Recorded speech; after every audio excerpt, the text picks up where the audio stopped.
Okay, so I wanted to go through how to do a summary paragraph. Now, a summary paragraph is not the same as an opinion paragraph. A summary paragraph, I can't put my own opinion in there.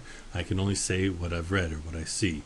And so in a summary paragraph, what I'm basically going to do is I'm going to highlight the main ideas. Then I'm going to put those main ideas in point form, and I'll probably delete some stuff there. And then I'm going to try and make my summary paragraph for the topic sentence, supporting sentences, and concluding sentence. And sometimes I'll rearrange the order I got the main points from. So let's go back to here and let's highlight first. So as I highlight, I'll grab my highlighter tool here. Smaller.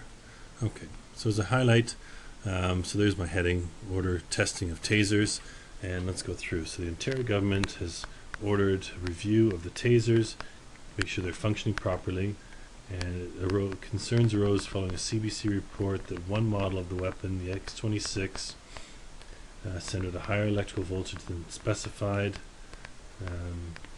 by the manufacturer. In BC last week, all weapons acquired before January 1st were pulled from service.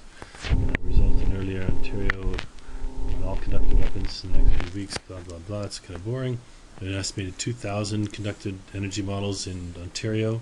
Because this is an Ontario Toronto Star one, even though we're referring to BC, I'm going to stick to Ontario stuff if I can. But this will be more in the RCMP. The ministry has asked police service to do an inventory and have tested the X26 models before 2005.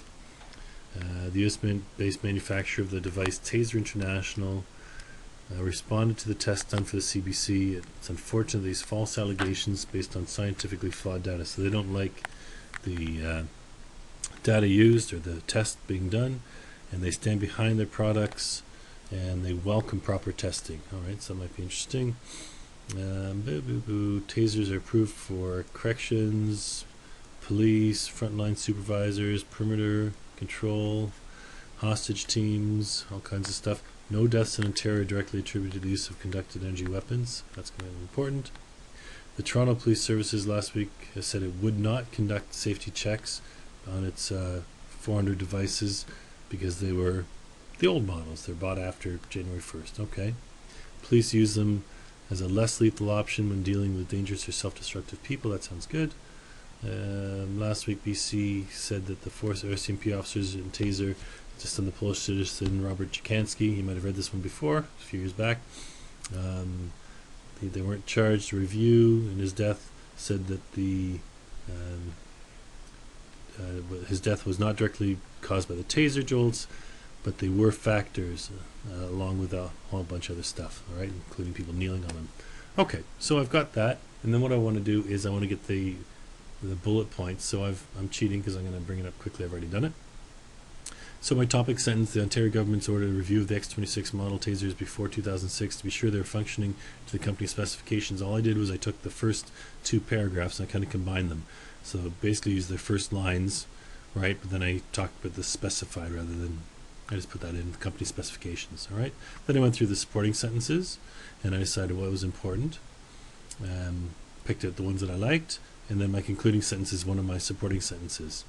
And what I ended up doing was blending some stuff. So the first ones I did a bit of blending. In the concluding sentence, I actually blended this: no deaths in Ontario are directly attributed to the use of conductive energy weapons. It was early on or middle of the thing, but I stuck that in at the end. And I'm not going to use the conducted energy weapons. I'm going to use the brand name Taser whenever I can. So now I've got to decide when I do my paragraph, what order do I want to do this in.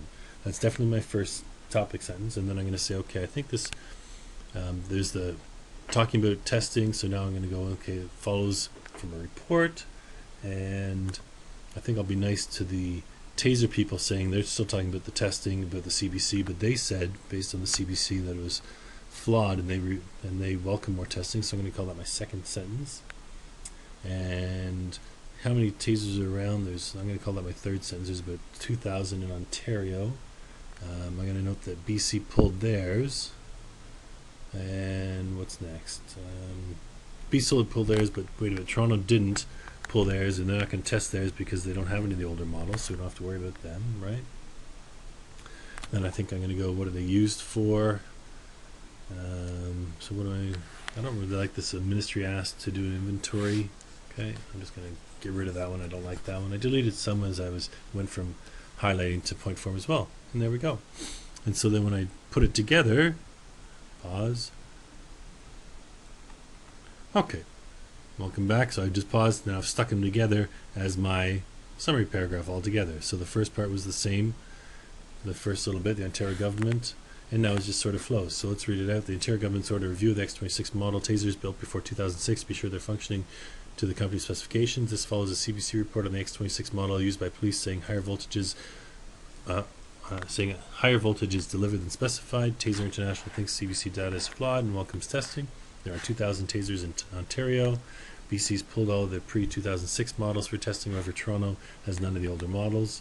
Tasers are used by police as a less lethal option for dangerous or self-destructive people, but a BC case, British Columbia case, found that taser was not a cause but a contributing factor in death.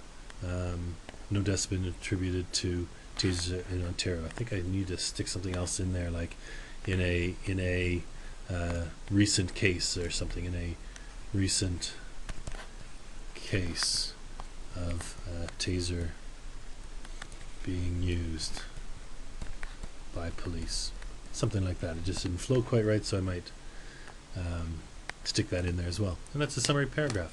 I try not to put my own views in there, whether I like things or not, and I went through the steps of first I'm going to highlight it, and after I've highlighted I'm going to go point form, and then I'm going to decide how I'm going to stick things together to make it flow, and I'm going to have a nice concluding sentence. Okay, and from the concluding sentence, the topic sentence came from the beginning of the newspaper article, the concluding sentence pretty much came from the ending, except I stuck something else in there, and away we go. So give it a try.